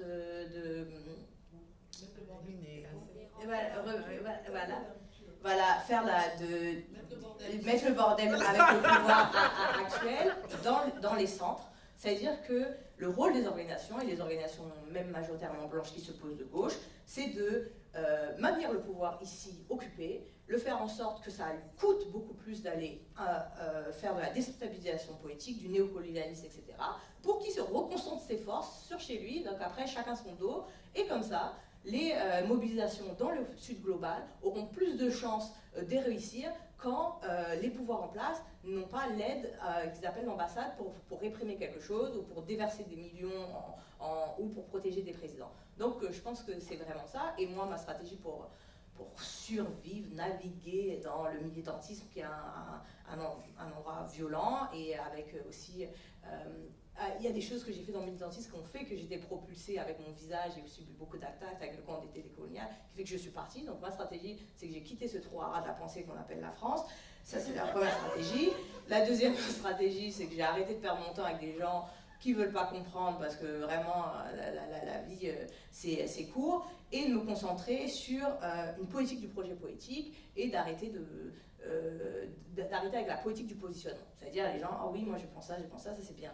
Moi je sais quoi le projet. Et dire que je m'engage et je fais des gens avec les gens qui ont une vision du projet, et maintenir sa vision. Et je pense pas qu'on peut changer le monde sans être assuré qu'on peut le faire. Donc moi je suis assurée que ce que je fais dans des collectifs, pas que moi, mais dans d'autres collectifs, va changer le monde, et je suis assurée qu'il va changer le monde parce que c'était mon destin, et que s'il n'y a pas d'hasard que la première revue en 1898 à Paris s'appelait La Fraternité, organe de la représentation des intérêts d'Haïti et de la race noire, fait par un Haïtien, ben, c'était un destin que ce soit une Haïtienne aussi qui fasse des trucs sur le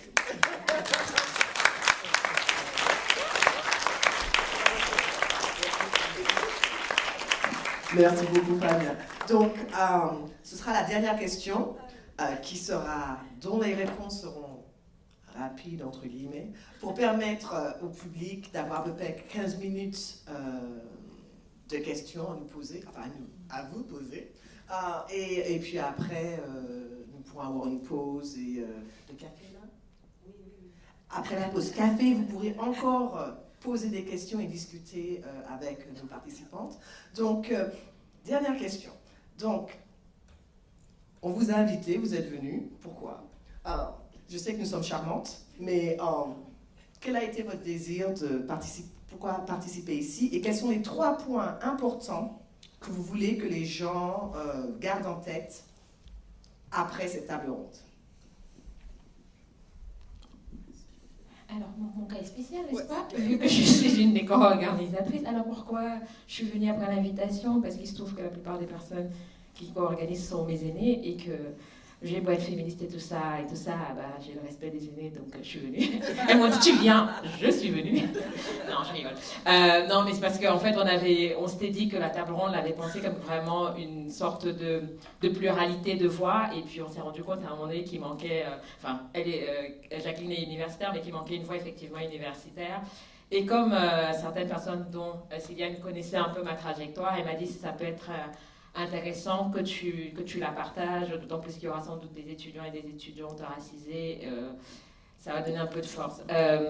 Donc ça c'est la réponse. Et il y a les 3 points. Résister. J'ai envie de dire résister.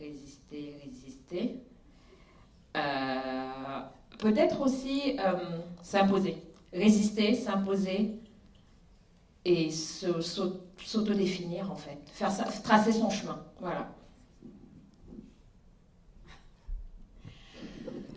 Je suis venue parce que j'ai un téléphone qui fonctionne. Elle m'a appelée, j'ai dit pourquoi pas, c'est toujours, chaque fois qu'on m'invite à prendre la parole, pour moi ça devient toujours un espèce de challenge, parce que souvent je chante simplement derrière le micro. Parler c'est un autre exercice, ça me fait énormément plaisir d'entendre les autres avec des discours construits, j'ai toujours l'impression d'être complètement brouillon. Voilà. Mais malgré tout, je sais que dans ma vie, alors tu disais résister, bien sûr résister. Je vais ajouter, tu as dit déterminer? Oui, s'autodéterminer. Oui, voilà, avoir, doubout, comme on dit moi. Tibet doubout, voilà, c'est-à-dire que on est, et puis, mais le 3e, je veux dire, parce que c'est ma nature, tout simplement. Moi, je crois que chacun quand on traverse cette vie, et on doit pouvoir laisser une trace, on doit pouvoir laisser quelque chose, mais je crois que si on fait moins de mal, c'est peut-être mieux. Voilà. Donc pour moi, c'est respect, aimer les gens. On n'est pas obligé de faire ce qu'on doit faire. Mais en tout cas, on doit être complètement déterminé et regarder l'autre et lui dire « Mais non, tu te trompes. Ni moi. » Voilà, c'est ça. Je crois que je suis venue parce que dans mon cercle, il manque l'endroit du palabre. Et que l'endroit de l'université qui m'a pas plu avant, je me le repense à l'endroit du palabre. Je pense à Creek. Et Mystic Creek. Voilà. Il me manque ça. Il me manque le truc où on se la raconte, où on se compte. Il me manque vraiment ça. Et puis, je me suis rendu compte que les jeunes et moins jeunes avec qui je travaille en danse ne sont pas connectés avec votre milieu, le milieu militant, tout ça. Et ça leur manque, ça les torture. Je suis là pour essayer de faire le pont, parce que même moi, ça me déstabilise, parce que je m'adresse à eux, on essaie de se penser, comme je vous ai dit, et que par moments, vos mots nous agressent. Ils ne nous parlent pas. Vos mots nous agressent. ils ne nous aident pas à nous penser. Moi, j'ai souvenir moi-même d'avoir essayé le Caliban et la sorcière. Au bout de la première page, j'ai arrêté. Pourtant, je voyais des gens jubiler à côté de moi. Je me suis dit, là, je suis coupé. Voilà. L'arrivée des réseaux sociaux et du collectif Moissy, ça m'a fait du bien. Des blogs, etc. Je me suis dit, là, on commence à être à un palier où ça commence à nous parler. Mais ils n'ont pas les noms des gens, parce que c'est des personnes qui sont précaires, en difficulté. Moi, je sais que ça aussi, ça m'anime. Donc, merci à vous pour vos combats, toutes. Je ne vais pas les nommer parce que... Mais votre travail est important. Il m'habite, il m'accompagne. Et quand je suis là, je suis témoin aussi. C'est-à-dire que je rêverais que quand je fais un spectacle, vous soyez là en tant que témoin de mon geste. Et donc, si ce n'est pas fait, moi je me déplace pour être témoin de ce que vous faites et de vos palabres. Je mets le mot palabre parce que des fois, vos communications, elles m'agressent. Voilà, je le redis, ça c'est sûr. Ensuite, effectivement, comme je vous disais, j'aimerais vous poser la question, à qui vous vous adressez? À qui, je répète, souvent, parce que des fois ça... Café, on s'est mal réveillé, voilà. À qui vous vous adressez? À qui vous parlez? Voilà. Et ensuite, moi, vraiment concrètement, j'ai effectivement beaucoup eu cette période de panique de me dire comment je vais faire, comment je vais composer, parce que j'entends beaucoup le mot excellence à plein d'endroits, il faut être excellent. Et bien moi, je l'ai tordu ce mot, et je suis exigeante, j'essaie d'être dans la rigueur de travail, mais je m'autorise à l'erreur, à la maladresse, et qu'un endroit comme celui-ci, comme un endroit comme l'opéra, c'est des endroits où ça tord le corps. Et ce mot-là peut empêcher de tordre le mot. Donc voilà, il y a vraiment ce truc où, pour moi, je suis un peu là pour piquer aussi. Voilà. Je suis là pour vous piquer, mais j'attends aussi que vous me piquez. Je suis preneuse qu'on me pique. Et alors, j'ai eu tout ce matin, et c'est par rapport à un article que Mme Fatou, qui est là, que je salue, parce que vraiment à plein d'endroits, je pense qu'elle m'a aidé à comprendre mon déplacement vers le milieu universitaire. Quand il y a eu l'opéra ballet, Les Indes galantes, on était dans le mouvement. Et quand il fallait donner le sens et la pensée de l'opéra, c'était le metteur en scène Clément Cogitor qui était appelé. Moi, au sortir de cette expérience-là, il y a un endroit refuge où j'ai été, c'est au Columbia Global Center. J'allais tout le temps là-bas, je ne sais pas pourquoi. J'allais là-bas, je squattais là-bas, un peu comme on squatte la cité, le hall. Mais moi, j'allais squatter à Columbia Global Center. Et finalement, elle m'a traduit ce matin, ce que je faisais intuitivement, c'était le besoin de penser ma trajectoire et de pourquoi j'avais été là-bas. Comment je pouvais poser des mots et pas que du geste. Parce que par moment, on est appelé pour dire effectivement comment ça s'est passé, mais on reste à l'endroit du divertissement. Et là, moi, je pose un mot, je tords pour reprendre mes mots à moi, qui sont une imbrication de la banlieue, du verlan, du hip-hop, tout ça, et je vous l'impose. Vous ne le comprenez pas? Eh bien, je vais inventer un dictionnaire. Voilà, moi, Maboula, elle a écrit un bouquin, Fatou, elle a écrit un bouquin, ben, ça me motive vachement. Il y a ce truc-là où j'ai vu des universitaires s'empêcher. Voilà, je pense à Nabou Fofana qui n'est pas là, qui a été l'une des premières à faire une thèse sur le hip-hop. Et par toute cette mécanique universitaire, je pense qu'il fait partie des personnes à qui ça a été difficile. Et c'est ce que pose Maboula dans son livre, la difficulté de poser le mot avec cette langue. La torsion à cet endroit-là. La torsion, là. Voilà, j'essaie de... cet endroit qui ne me semblait pas familier, finalement, j'essaie de le saisir. Moi, quand je suis arrivé à l'opéra, je me suis dit, je ne vais pas raser les murs. Ce que j'ai fait, c'est que je suis rentré par la petite porte, j'ai été voir tous les gens des services, costumiers, ils n'avaient jamais vu des danseurs. Ils étaient hallucinés. Et finalement, c'est des gens qui nous ont aussi aidés, ces gens qui sont à Londres, c'est vraiment eux qui nous ont aidés à déployer ce qui s'est passé sur le plateau. Et j'ai envie de les saluer aussi pour ça. On est rentré par la maison. Voilà, c'est de gens qui font cette maison-là. J'aimerais avoir accès à l'université. Voilà. Quand je suis ici, j'aimerais avoir accès et j'aimerais pouvoir aller voir les danseurs en leur disant « mais cet endroit est génial, vous pouvez y aller pour penser vos danses et vos cultures.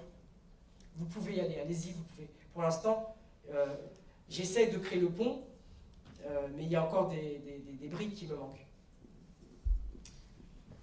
Alors, comment je me suis retrouvée ici? Alors, d'abord, Alors, je vous l'ai dit, j'ai répondu à l'appel à contribution qui m'avait été envoyé par une amie professeure d'université à Mons, dans ma ville. Comme je savais que je devais recevoir des nouvelles en octobre, lorsque je n'ai pas reçu de nouvelles en novembre, j'ai renvoyé un message en disant si je ne suis pas prise, dites-moi pourquoi, parce que comme je réponds à différents appels à contribution, j'aimerais pouvoir m'améliorer, parce que je comprends bien que voilà, mon profil ne correspond peut-être pas, mais j'avais vraiment envie d'apporter mon témoignage de femmes noires, de femmes racisées en politique, en Belgique, ancien pays colonial, qui a quand même été le pays du roi Léopold avec les mains coupées, le caoutchouc, enfin je veux dire, tout ça, ça pose certaines choses dans la population qui ne connaît pas toujours l'histoire, donc il y a beaucoup de travail de recherche là-dessus, mais la population belge, les enfants, qu'ils soient belges de souche, comme on dit, ou venant des quatre coins du monde, ne connaissent pas cet épisode de la colonisation. Et donc, franchement, ça dit quelque chose, et ça m'a donné envie, je vous l'ai dit, d'aller plus loin. Mais comme réponse que j'ai reçue, c'est qu'il y avait évidemment des chercheurs et des chercheuses qui étaient déjà repris dans tout le déroulé du colloque. Et d'ailleurs ça je salue, parce qu'avoir des chercheuses et des chercheurs du Sud ici pour partager leur savoir, leur expérience, c'est pas quelque chose qu'on a nécessairement facilement dans tous les colloques, c'est à saluer. Ça a été fait hier, j'en ai parlé avec Noémie aussi qui présidait l'une des tables rondes, mais je pense que c'est important de le redire. Et en fait, ce que Madame Larcher va expliquer, c'est qu'il y avait un panel qui serait réalisé avec d'autres profils et que je serais dans celui-là. Donc vraiment, je voulais apporter mon témoignage et je remercierai jamais assez d'avoir accepté que je puisse être parmi vous, parce que c'est intéressant d'avoir en effet ces différentes paroles, ces différentes expériences, cette radicalité aussi qui s'exprime. Alors, 3 choses que je voudrais dire, que je voudrais qu'on retienne, finalement, en tout cas moi que je retiendrai du colloque, c'est que l'afroféminisme est finalement universaliste. Donc même si on pourrait à un moment donné dire on parle que des femmes noires, on reste entre nous, etc. Non, l'idée c'est d'un moment donné, par ce biais-là, en tout cas c'est comme ça moi que j'ai envie de travailler, c'est comme ça que je le ressens, même si je parle de mon prisme de femme noire. Et je sais que plus on travaillera sur toutes les discriminations vécues dans ce cadre-là, plus on créera la société inclusive dans laquelle tout le monde se retrouvera. Et pourquoi je dis ça? C'est parce que lorsque j'ai décidé de venir ici, j'ai décidé de partager le processus que j'allais suivre pour me préparer à parler devant vous. Parce que, évidemment, pour certains, c'est facile, on est universitaire dans le monde universitaire, même si je suis universitaire, venir ici parler au campus Condorcet, avec cette dimension liée à la Sorbonne, c'était vraiment un vrai chemin que je faisais de ma maison de cité à Carnion jusqu'ici, et que je voulais partager. Et en fait, dans les partages et dans les commentaires que j'ai pu recevoir suite à mes partages dans les publications Facebook et Insta, j'ai reçu plein de messages de plein de personnes, de toutes les couleurs, qui ont été intéressées par ça, qui ont vraiment voulu partager. Aussi des personnes en situation de handicap qui m'ont dit, tiens, donc finalement, ce message-là, je pense que c'est important d'aller vers cette logique universaliste, et pour moi, elle est claire. La deuxième chose, c'est vraiment la question de l'invisibilisation. De manière générale, on invisibilise toute une série de personnes dans la société. Pas uniquement les femmes noires, parce que je travaille avec un groupe d'apprenants en alphabétisation dans ma région, et leurs ressentis, leurs difficultés face à l'administration ne sont pas suffisamment prises en compte. Et donc, mon boulot en tant que politique, c'est de faire entendre la voix des sans-voix au Parlement. Donc, je vais poser la question à la ministre de l'Action sociale qui m'ont été posées, que j'ai rédigées avec ces apprenants qui apprennent à lire et écrire. Et puis, je reviens, puisque les réunions de commission sont filmées, je reviens avec l'extrait de ma question et la réponse du ministre pour montrer à ces apprenants que leur parole a été entendue dans cette maison qui est finalement la leur, qui est leur Parlement, et qui considèrent qu'il n'est pas nécessairement leur maison d'ailleurs. Mais bref, c'est cet aspect-là. Et la dernière chose, moi je dirais, c'est que finalement, ça me donne envie tout simplement d'aller plus loin, en fait. Encore une fois, je pense que c'est le début de quelque chose pour moi aujourd'hui. C'est le début de toute une série de contacts. Et pas seulement ça, je vais relier encore une dernière prise de conscience, c'est le lien à l'Afrique. Donc, moi, je me suis rendu compte que j'avais maintenant besoin, beaucoup plus que par le passé, je sais que certains d'entre nous d'origine africaine vont régulièrement dans les pays d'origine, mais j'ai décidé, à partir de maintenant, d'aller chaque année, si c'est possible en tout cas, dans 2 pays d'Afrique différents, pour me reconnecter vraiment à mon africanité. Et je l'ai fait l'année dernière en étant au Togo, au Ghana. Cette année-ci, je reviens du Rwanda. Et ça me permet de revenir ici avec des éléments qui montrent toute la grandeur de l'Afrique, qu'on ne mesure pas assez ici. Le Rwanda, par exemple, est un pays qui est à la pointe de toute la politique du genre. On peut ne pas apprécier, je sais que l'histoire entre la France et le Rwanda est compliquée, mais je peux dire que 62% de femmes députées au Parlement, la présidente du Parlement au Rwanda avec sa vice-présidente que j'ai pu rencontrer ont vraiment tout un travail, non seulement sur le gender mainstreaming que tout le monde dit qu'il fait partout, mais qu'on ne fait pas toujours réellement, mais toute la politique liée au genre est portée aussi par des ministres qui sont en phase avec les réalités de terrain. Et pas uniquement dire on va avoir 62% de femmes parlementaires, c'est déjà bien. Non, non, non. Les grossesses précoces, tout le travail à faire dans les villages aussi est pris en compte, même si il y a encore beaucoup à faire. Et donc voilà, il y a d'autres choses qui montrent que le Rwanda est en avance par rapport à toute une série de pays en Europe et qu'on ne met pas suffisamment en évidence. Et je voulais aussi le souligner ici. Merci. Moi je suis venue, j'avais envoyé une communication, c'était sur le néolibéralisme et la politique de représentation, mais en effet comme c'est un colloque universitaire, etc., donc on m'a dit que je serais sur cette table ronde pour avec d'autres profils, mais cette communication est recyclée, je vais la présenter à Rutgers le mois prochain. Je pense que c'est pour ça que je suis venue, et parce que je connais Rose et Siliane et leur travail.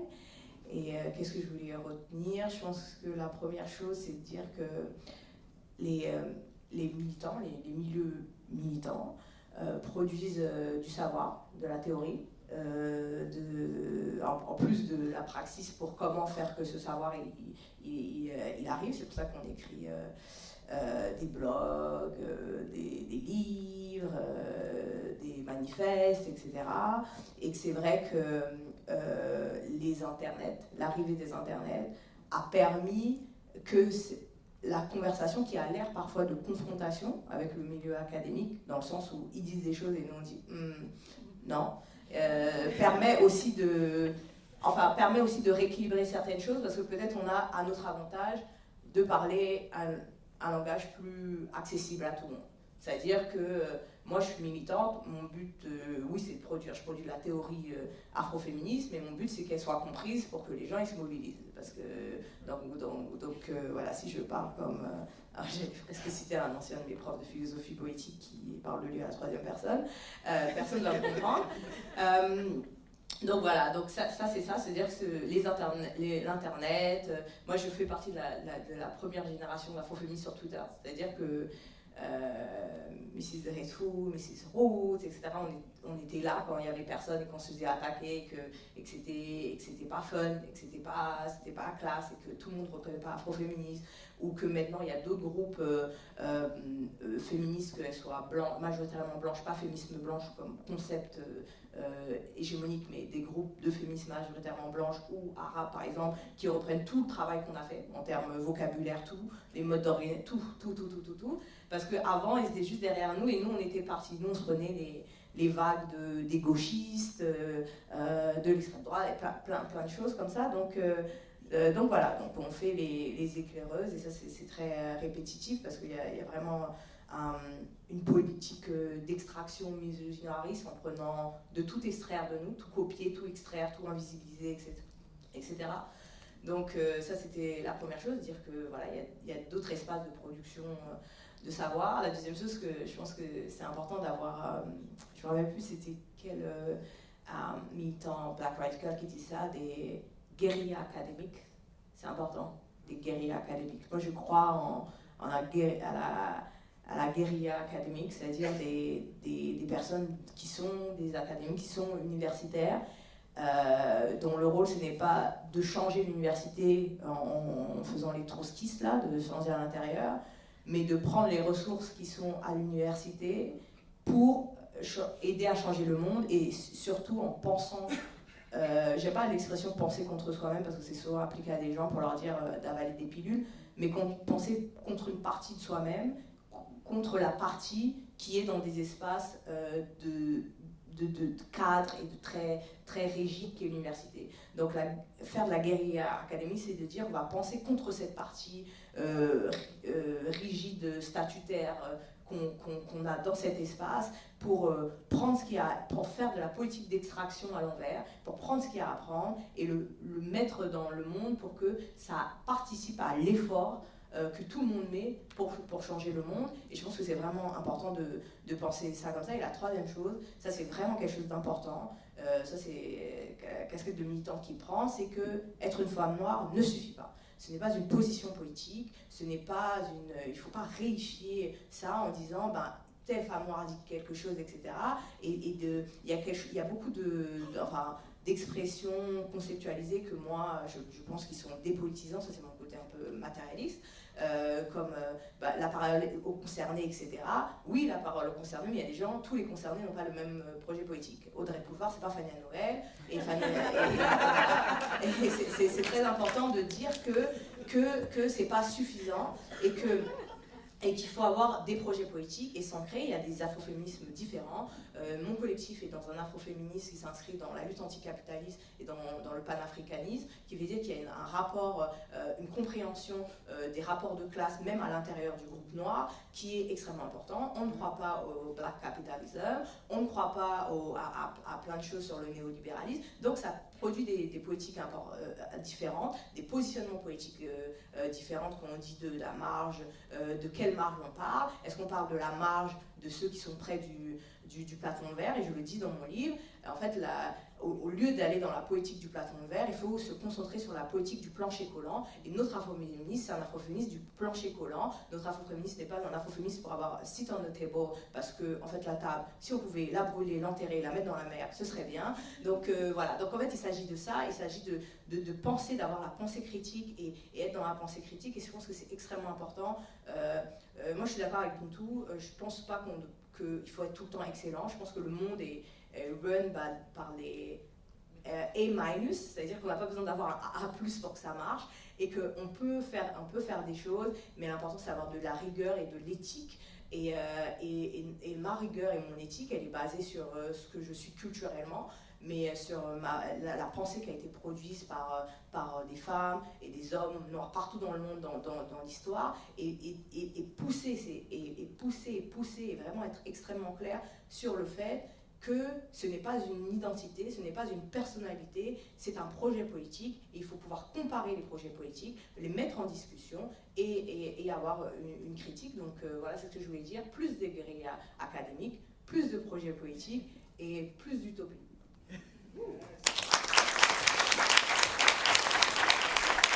Merci beaucoup, Fabien. Donc, nous avons eu une matinée très riche, et c'était justement le but de cette table ronde, particulièrement si on la met en dialogue avec toutes les autres sessions. C'est essayer de décloisonner vraiment. On a toujours, je ne sais pas si c'est un projet moderne, de faire des petites boîtes et d'essayer de forcer tout le monde dans des boîtes qui ne leur correspondent pas. Donc le but aussi de ce colloque, c'est ça, décloisonner. Et le décloisonnement n'est pas une tâche simple et propre et nette. On a eu certains mots très théoriques comme mettre le bordel. Donc la notion, c'est cela aussi. C'est se dire que déconstruire, ce n'est pas propre, et construire l'est encore moins. Et essayer de se penser, c'est difficile comme la vie. On voudrait que la vie soit un long fleuve tranquille, mais ce serait ennuyeux dans un sens.